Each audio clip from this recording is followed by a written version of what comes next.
Soccer moms on the horizon. All of them soccer moms.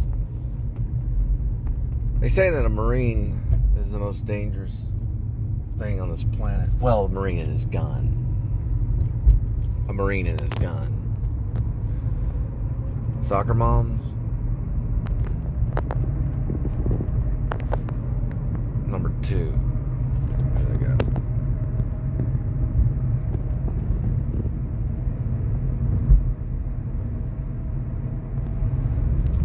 Marines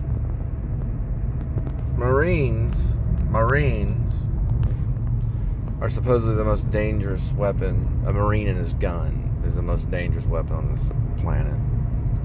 They say it's more dangerous than a nuclear bomb and everything. I don't know. I get maybe.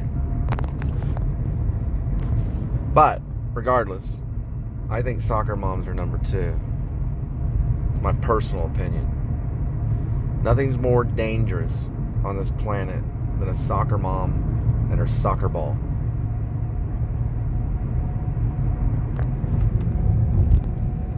It is true, I did survive 9/11. I was there. And I do a lot of posts of airplanes flying through the air. Because that day was a very hard day in New York town. Because you never would think that an airplane would hit the World Trade Center, or 2 airplanes, in a matter of just a few hours apart or an hour apart. And I was on the street going, what in the world is happening to New York City? Because I was there in New York at the time. I was studying at the Actors Studio. I was studying acting. Yeah, I do a little mime every once in a while. Do a little mime. You know, Marcel Marceau, think about Marcel. You don't mess with mimes. A mime could be... It's weird about a mime, because I went and looked up statues of mimes. I think it was like Italy. And it was mime. It said mime. And it was like this guy with a cloak and a dagger. It was like an assassin more than a mime. But mimes are... it's a new theater. Greg knows about it. From the invisible people. Okay. The real invisible people.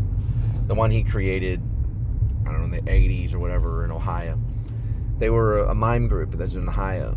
And the thing about mimes, with Greg Goldstein, he studied with Marcel Marceau. And he's the greatest mime other than Stefan, which is out in Poland. But Greg's been to Poland. And Greg, I don't know, I'm kind of mixing up the story, but because New York is a big town, and Greg is in New York. But he also was in Ohio for quite a bit of time. I believe he's from California. But I think certain people out there today understand mime. Because the rule about mime, and I just did a mime not very long ago. I think it was like a night ago. I did another mime called Cain and Abel, which is based on the biblical Cain and Abel. And the thing about a mime is while miming, does not talk, not vocally. A mime does not talk.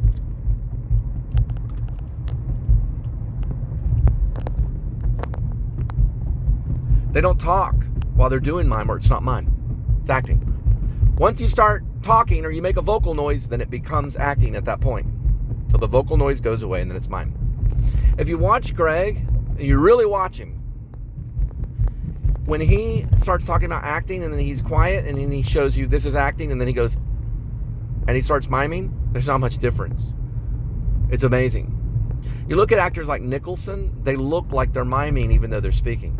Mime is important with acting. It's also new. It's a new theater. So Marcel, they say Louis Barrault from Children of Paradise, from the film Children of Paradise, he supposedly did the first mime, the first character mime that was a story mime. Then Marcel Marceau went and studied with the crew, and he's fought in the French Resistance and helped beat the Nazis and helped deliver 10,000 kids to safety, and I don't know, the mountains, wherever they went. Nobody really knows, only Marcel, but he's had stories about what they did and how they had to keep documents and sandwiches and how they had to hide from the Nazis. And they did, and he was very brave. and he became one of the I guess, a symbol for mime.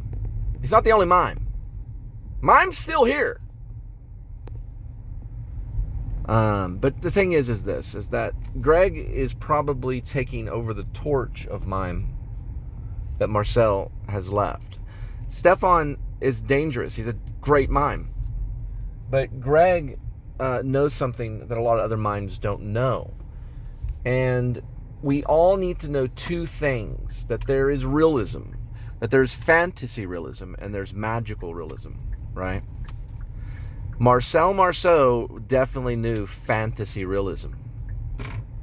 He knew all about fantasy. Because I believe that Marcel Marceau was playing a clown. He was a mime playing a clown called Beep. B-I-P. That was a character that he was playing. He did do mime where he didn't play Beep. He did it in one great speech that he did when he accepted this wonderful speech towards the end of his life. He did it just a personal mime, very rarely. But he also made Beep famous in France. So some mimes are personal, they're real. But I think Greg is magical realism. I think Greg is on the borderline, almost like a magician. If you've seen the hat thing. The what the? Because it really looks like the hat is suspended in air. And you're like going, what is going on? How is this happening? And he is like a magician. But he's a mime. So is Marcel. Marcel could, walk against wind, and you're like, how's it? So Marcel was definitely a magician too, but he was also a fantasy, realistic actor, also mime. So it was fantasy realism to me, because the hat was real big and the flower was real big, and he did this thing called the Thief's Dream or something like that with the long arms, and you had to see him on stage. I saw him on stage at Hunter College, right before 9/11, like in the late 1900s. I think it was like 1999 or 98. Greg would know. It was at Hunter's College, one of his last big performances they did in New York. But his hat was real big. His flower, he had a big flower. He was fantasy realism, while Greg is definitely magical realism, because he makes things appear that aren't there. It's step by step. Mime is step by step, like dance. Is there acting? Oh yeah. The more you can feel it, the more you sense memory. But the thing is Greg stays away from all that. Greg is more about, I think he is more about what you need to do to tell the story and keep the people engaged in the story. So I think he's about the play and the story. I think Marceau, I think he was about the fantasy, and he sucked you in a different way. They both can get you very in tune. Both are great. But one is, I think, more based in maybe realism, where Greg will sometimes do stuff to rock and roll, like Tom Waits and things like that, which I really like. My favorite mime of his, I think, is the one he does to Tom Waits, Phantom 309 or something like that. I sometimes have to go back and look in the book or remember. He does this mime about a hitcher, and he gets this little dime nickel. He gives it, meaning he pushes over a dime and gets a coffee cup, and he does all this stuff.